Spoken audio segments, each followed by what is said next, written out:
disagreeing. Sorry. But the truth of it is, as a man and as a human being, I owe so much to Supernatural and to you guys. Just for the sheer fact that I've never been on any other show or any other situation where the connection between us and the people that support us and love us is bigger than the sum of its parts. It's bigger than anything I've ever been in before.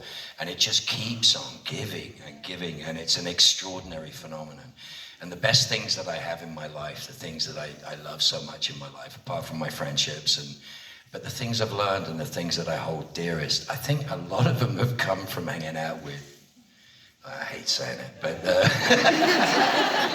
some rather beautiful people who have been some wonderful examples of how to behave and how to solve problems and do stuff. And I love doing it. And it's just taken me a long time to realize just how special that is, because it's not normal. It's not on every set. It's not in every place.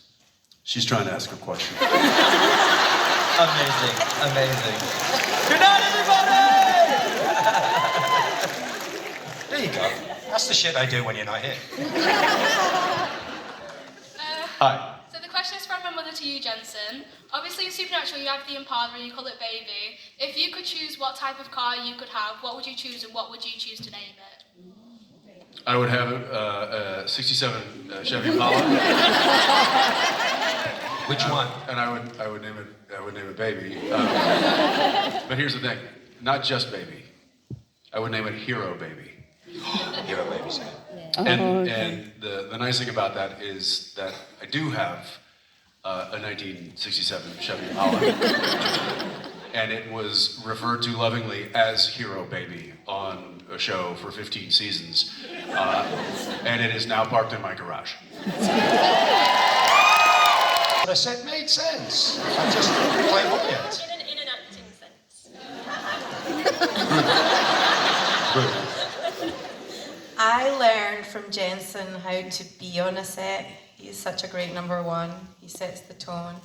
And when he's directing, it's the most peaceful the set ever is, isn't it? The crew just like... And it wasn't in your episode. Do you know what they did to him when he was directing? Do you know what they did to him? I know what they did to him when he wasn't directing. I don't know this, tell me. Okay, he got pied like a gentleman by Jensen. Beautiful pie shot on the thing. Jared hit you with a pie so hard, I think he broke your nose, and it took 45 minutes to do it. He shredded his script 3 times, right?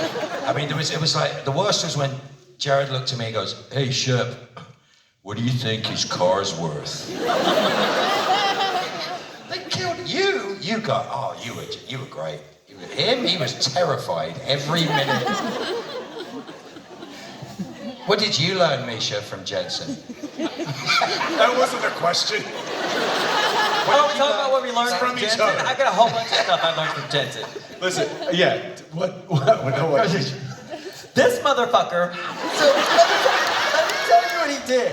So he's so good at everything. I told him earlier I'm just staying alive to watch him crumble because it will happen hopefully one day, and then the wind will naturally take me away to the afterlife. So so we have to do this tap dancing sequence in the last season of the show. So I'm signing at a Creation Con in Burbank, and a producer comes by and is like, "Hey, can you dance?" And I'm like, "Yeah, I can dance."